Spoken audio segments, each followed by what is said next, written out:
Did you know that the Grand Palace of Versailles used to be a humble hunting lodge? Yes, indeed. Nestled in the verdant countryside outside Paris, the origins of Versailles are as humble as they come. This majestic palace, a symbol of absolute monarchy, and the epitome of French grandeur, started its journey as a mere hunting lodge. It was Louis XIV, a passionate hunter, who first built a simple brick-and-stone hunting lodge here. He relished the tranquility of the forested area, a stark contrast to the bustling city life of Paris. It wasn't until his son Louis XIV ascended to the throne that the transformation from a simple lodge to a grand palace began. The young king had a vision of making Versailles the center of his power. Over the years, the hunting lodge was expanded and extravagantly embellished, ultimately evolving into the palace we know today. From a simple hunting lodge to a symbol of absolute monarchy, the Palace of Versailles has truly come a long way. Everything you see in the palace, from the paintings to the furniture, is proudly French. As you wander through the opulent halls of Versailles, you're not just walking through a palace but rather a tribute to French craftsmanship. Every material used in the palace, every stone, every piece of wood, every brushstroke on every painting, was sourced from the rich soils, deep forests, and talented artisans of France. This isn't just happenstance or convenience. It's a conscious choice, a statement of national pride. It's a grand showcase of what France, as a nation, could achieve. From the marble floors that echo with history, to the ornate furniture that whispers tales of royal grandeur, every element of Versailles is a testament to French skill and creativity. The palace is not just a home, it's a canvas upon which the story of France is painted. Every stone, every piece of wood, every painting in the palace, they all tell a story of French craftsmanship and heritage. Can you imagine a king often having to eat his meals cold? It's hard to believe, but the grandeur of Versailles ironically meant that King Louis XIV, the Sun King himself, often had to dine on cold food. You see, the palace's kitchen was located quite a distance from the king's apartments. In fact, it was so far that by the time the food was prepared and transported to the king's table, it had often cooled down. Picture this: a feast fit for a king, with the finest French cuisine, prepared by the best chefs in the land. Yet, the king did not get to enjoy his meals hot as you and I might prefer. Instead, he had to accept the reality of dining on food that had lost its warmth during its journey from the kitchen. Even being a king doesn't save you from the inconvenience of a cold meal, it seems. Did you know that Marie Antoinette had her own private village within the grounds of Versailles? Yes, within the sprawling boundaries of the Versailles Palace, the Queen had her very own secluded retreat, known as the Petit Trianon. This was a place where she could escape the formalities and rigidities of court life. Imagine a queen, constantly in the public eye, yearning for a taste of simple rural life. This is precisely what the Petit Trianon offered, a slice of tranquility amidst the opulence. Here, Marie Antoinette would indulge in seemingly ordinary activities like gardening, reading, and even milking cows. This village was not just a refuge but also an expression of the Queen's personality. It reflected her desire for privacy and a longing for a simpler existence, far removed from the pomp and ceremony of the royal court. A queen's desire for a simpler life led to the creation of a private village within the palace grounds.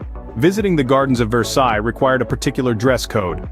In the days of yore, when the palace was a bustling hub of royal activity, the gardens were seen as an extension of the court. This meant that visitors were expected to adhere to the same high standards of dress that were enforced within the palace walls. The dress code was a reflection of the grandeur and magnificence of Versailles. It was about showcasing one's status and taste, as much as it was about respecting the royal protocol. Ladies would don their best gowns, often adorned with intricate embroidery and expensive jewels, while gentlemen sported tailored suits, complete with powdered wigs and buckled shoes. This wasn't just about looking good. The dress code was a visual testament to the elegance and opulence of the era, a way of life that revolved around beauty, refinement, and extravagance. A visit to the Versailles Gardens was not just about appreciating nature, it was also a display of fashion and elegance. The Palace of Versailles has been a host to many famous personalities over the centuries. The sheer grandeur and opulence of Versailles have always been a magnet for the rich and famous. It has seen visits from luminaries like Benjamin Franklin, who was received by Louis XVI during the American Revolution. Fast forward to the modern era, the palace has welcomed contemporary celebrities too. Movie stars, musicians, and fashion icons like Kim Kardashian and Kanye West have graced the palace with their presence. Even today, Versailles continues to be the go-to destination for high-profile events like the Dior fashion show, attended by A-listers from the fashion world. It's not just the palace. The stunning gardens of Versailles have also been the backdrop for many celebrity photo shoots. From historical figures to modern celebrities, Versailles continues to attract the world's attention. Did you know that it took 40 years for André Le Nôtre to complete the gardens of Versailles? A project of such grandeur and intricacy. It was not just a test of time, but also a testament to Le Nôtre's unwavering dedication and passion for his craft. Imagine this, 4 decades of meticulous planning, planting, and pruning, each detail carefully considered and executed to create a breathtaking panorama of symmetry and harmony. The gardens are not just a feast for the eyes, but they also convey the absolute power and control of the Sun King, Louis XIV, who commissioned them. Each corner of the garden, each flower, tree, and fountain reflects the grandeur of the palace and the monarchy. This 40-year journey of transforming a royal hunting ground into an awe-inspiring spectacle of nature and architecture is a tale of human spirit and perseverance.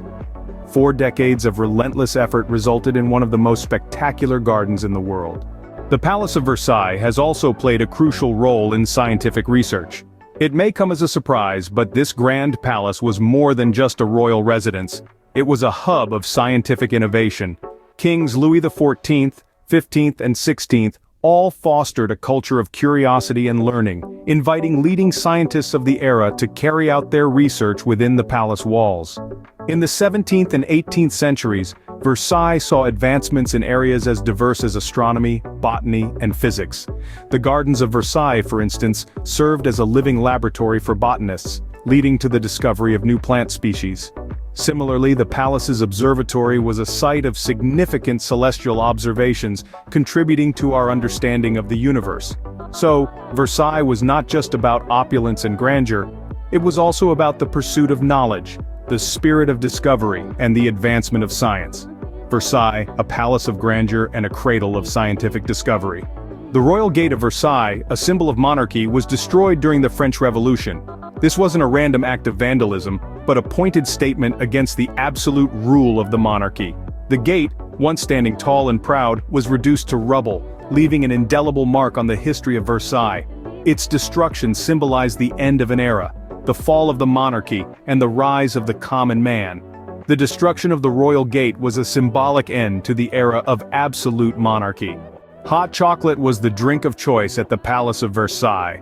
This delightful concoction wasn't just a casual sip, it held a prestigious place in the court life of Versailles, symbolizing wealth and luxury. Imagine the grandeur of savoring hot chocolate in gilded cups amidst the opulence of the palace. It was a royal indulgence, a preferred beverage savored by kings and queens.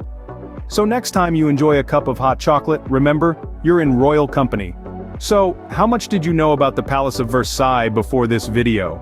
We've journeyed from its humble beginnings as a hunting lodge to its transformation into a grand palace where everything, yes, everything, is made from French materials. We've dined with the king, who often ate his meals cold, and strolled through Marie Antoinette's private village, a hidden retreat within the palace grounds. Remember the dress code for visiting the gardens? And how about the celebrities who have graced the palace with their presence? Let's not forget the impressive 40-year project undertaken by André Le Nôtre to complete the gardens, a testament to the palace's commitment to grandeur and beauty. Versailles has always been a hub for scientific research, and its royal gate, sadly destroyed during the French Revolution, was a symbol of its majesty. And who could forget the preferred drink of the court, hot chocolate? Versailles is not just a palace, it's a testament to a time long past, a symbol of French heritage and a treasure trove of fascinating stories. Don't forget to subscribe for more interesting facts.